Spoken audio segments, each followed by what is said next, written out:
大家好，我係奧巴，今日想同大家講下一部港產黑色幽默電影《一個部門的誕生》。究竟呢一套由真實事件改編嘅電影又好唔好睇呢？以下落嚟嘅時間有劇透評論嘅，如果大家未睇呢一套電影，可以睇完再返嚟睇我嘅影評，又或者如果你唔介意嘅話，可以喺片頭畫面返嚟，我哋就可以開始啦。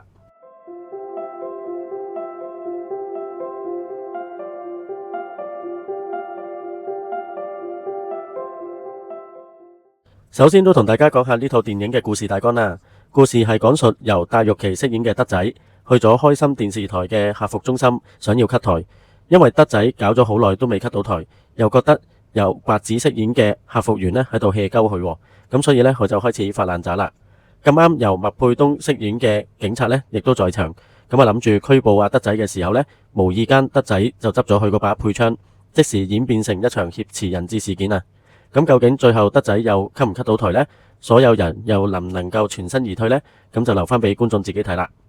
呢套電影我係睇咗影評先入場睇嘅電影嚟嘅，因為就咁睇電影嘅預告，唔知會唔會中伏。不過睇完影評大部分呢都係正評嚟嘅，咁所以就入場支持一下啦。首先都講下我覺得呢套電影好嘅地方先啦。呢套電影嘅演員陣容一啲都唔弱啊，除咗主角戴玉麟之外，比較重戲份嘅有白紙、麥沛東、梁雍婷、廖子妤，亦有楊偉倫、鄧月平、老戲骨鮑起靜、盧婉欣、謝君豪助陣添。演技方面呢，大部分人都相當出色㗎啦。至於其他嘅配角呢，亦都一啲都唔差嘅。電影故事係改編自2014年嘅有線電視 cut 台真實事件改編而成嘅，一個看似荒誕嘅故事，原來係真有其事嘅喎。當然真實事件呢係用刀斬傷人，電影呢就加入咗好多戲劇元素。雖然為咗 cut 台而持槍挾持人質，聽落係有啲荒誕，但係基於有真實事件做背景，睇呢一套電影嘅時候呢，又唔會覺得係好離地嘅，反而 cut 台諸多留難，客戶服務熱線永遠都冇人聽，又或者香港嘅商家點樣榨取一般市民嘅血汗錢，呢啲呢都係對香港市民嚟講係超貼地嘅話題嚟嘅，咁就會令到觀眾睇得分內投入啦。電影都不乏一啲幽默搞笑位嘅。有部分情節都令到同場嘅觀眾大笑起嚟添。第一個就係麥沛東一夜扮落白紙個頭嗰度，雖然其實我係估到呢一個情節嘅，不過都令到有唔少觀眾喺度大笑啦。另外麥沛東中槍之後唔想俾人包紮，原來佢係嚇到賴屎啊！呢個呢都係令到唔少觀眾大笑嘅一幕嚟嘅。到後段鮑起靜同戴玉麟通電話嗰一幕，鮑起靜誤以為孫仔係打劫銀行，又係引到唔少觀眾包括我都笑出聲嘅。同埋阿德仔可以講成自己拍緊電影，呢下雖然唔算好搞笑，但係又覺得會心微笑咁都俾阿德仔諗得出。咁當然麥沛東同梁雍婷嘅配合亦都令成件事變得更加有趣啦。但係我個人覺得有一下呢應該係可以更加好笑嘅，因為麥沛東大髀中咗槍啊嘛，鮑起靜就以為係電影效果啦，以為係假嘅。咁如果影阿鮑起靜一嘢篤落麥沛東個傷口嗰度，咁我諗係會更加好笑嘅。咁可惜電影就冇呢一幕啦。電影最後嘅結局有人中意有人唔中意啦，咁我自己就覺得 OK 嘅。雖然德仔伙飯嘅事都未至於要死啊，但係就算佢背後有幾可歌可泣嘅原因，始終犯咗持槍挾持人質嘅罪，仲開槍打傷警察，真係拉到都坐冇10年都8年啦。咁如果純粹講佢俾人拉咗去坐監，以電影角度嚟講呢，又真係會太過平淡。而家加咗一場同謝君豪嘅戲份，再寫佢意外被射死，會令到成套戲呢係更有張力嘅。不過有其他影評人就話唔明廖子妤點解出咗去又突然間可以入返嚟現場，同埋話廖子妤係搶阿德仔支槍射死佢。初我一路睇一路都諗唔通點解廖子妤最後要殺阿德仔呢？但係我睇完之後，原來係廖子妤呢一路都係冇跟啲人質一齊出去，咁suppose 佢就係自己匿埋咗啦。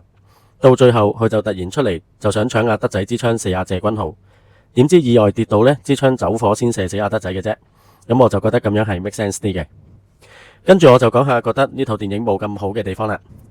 一開始我其實都幾討厭梁雍婷做嘅警察嗰個嘅角色嘅，可能電影想描寫到梁雍婷處事認真嘅態度啦，但係佢係又爆粗唔係又爆粗，又叫啲僆拎晒啲煙頭去 check， 又話要留意啲音樂旋律咁樣。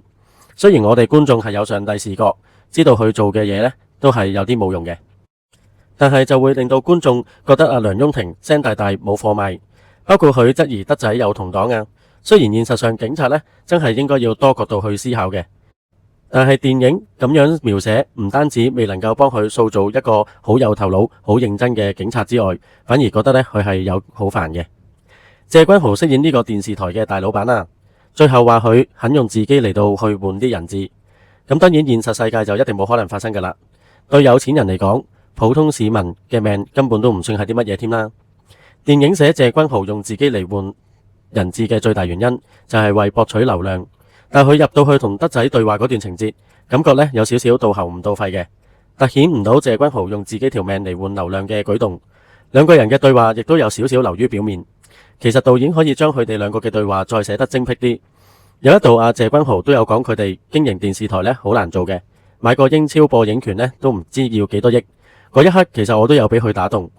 電視台營運都要好高嘅成本，賺取觀眾嘅月費呢係其中一個收入嘅來源。咁作為電視台，唔想觀眾 cut 台呢，又好似不無道理喎。加上會唔會只係香港嘅觀眾習慣咗有免費電視睇呢？電視台買咁多播映權，製作咁多節目，其實收一個合理嘅收費應該係好合理嘅喎。不過當我聽到謝君豪咁樣講有啲 feel 嘅時候呢，但就繼續轉唔到落去啦。所以我覺得有少少浪費咗呢一個場景嘅。其實電影入邊都仲有唔少部分唔係好合理嘅地方，不過礙於呢一套始終係黑色幽默電影啊，有啲情節唔太影響電影嘅觀感呢，其實我都覺得 OK 啦。跟住我都講下觀後感啦。呢類型題材嘅電影好似好一段時間都冇睇過。今次嘅故事係比較貼地，同埋係真人真事改編而嘅事件而成嘅故事，又能夠令到觀眾呢係可以投入成件事件嘅。加上部分嘅演員嘅演技，亦令到呢一套電影荒誕得嚟呢，又唔會變得騎呢，好笑得嚟呢，又會有值得人反思嘅地方。所以咁多正評呢，我覺得都好合理嘅。咁我都評一評分啦，我會俾8.5分。一套黑色幽默電影嚟講呢，已經算高分噶啦。但如果有一啲嘅細節位可以再微調一下，某啲位可以做得更加惹笑，其實呢係可以俾得更加高分添。唔知大家有睇咗呢套電影未呢？如果睇咗都可以留言互相交流一下。中意我嘅片可以 like 我嘅片 ，subscribe 我嘅 channel，share 俾朋友睇，撳埋個鐘仔有新片就會彈俾大家睇噶啦。今日呢條片去到呢度先，我哋下條片再見。